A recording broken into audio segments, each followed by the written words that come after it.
Municipal ఎన్నికల తర్వాత ఇస్తామని సీఎం రేవంత్ చెప్పడంపై బీఆర్ఎస్ వర్కింగ్ ప్రెసిడెంట్ కేటీఆర్ మండిపడ్డారు. కేసీఆర్ డిసెంబర్లోనే ఇచ్చేవారని చెప్పారు. డిసెంబర్లో వేయాల్సిన డబ్బులు నేటికి ఇవ్వకుండా ఇప్పుడు ఎన్నికలు అయ్యాక ఇస్తామనడం ఏంటని ప్రశ్నించారు. ఎన్నికలు అయ్యాక అంటే ఏరు దాటాక బోడి మల్లన్న అంటారని వ్యాఖ్యానించారు. పెన్షన్ 2 నెలలకు కొట్టింది. అది మాత్రమే కాదు, మీకు ఇంకొక మాట కూడా నేను చెప్తున్నా, దయచేసి గుర్తు తెచ్చుకోండి. ఎన్ని అబద్ధాలు చెప్పింది మీకు. ఇక్కడ రైతు బంధు పడ్డదా ఎవరికన్నా?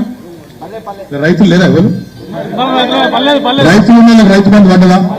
కేసీఆర్ గారు ఉన్నప్పుడు మీకు డిసెంబర్ నెలలోనే రైతు బంధు పడుతుండే. ఇప్పుడు ఫిబ్రవరి నెలలో ఉన్నాం, ఫిబ్రవరి 5వ తారీఖు పడ్డదా రైతు బంధు? ముఖ్యమంత్రి చెప్తున్నాడు ఇవాళ ఇక్కడ వేరే ఊళ్ళో తిరుగుకుంటే చెప్తున్నాడు, మున్సిపల్ ఎలక్షన్ తర్వాత రైతు బంధు ఇస్తా అని చెప్తున్నాడు. అంటే ఓడదాటదాకా ఓడమల్లన్న, ఓటు పడ్డాక గోడమల్లన్న, మళ్ళీ మర్చిపోతాను ఉంటుందా? డిసెంబర్ నెలలో ఇస్తున్న కేసీఆర్, నువ్వు ఫిబ్రవరికి వేయవు. మున్సిపాలిటీలకు నీకేమంటాము, రైతు బంధు ఇస్తాను. నిజంగా ఆయనకు చిత్తశుద్ధి ఉంటే ఇప్పుడు వేయచ్చు కదా.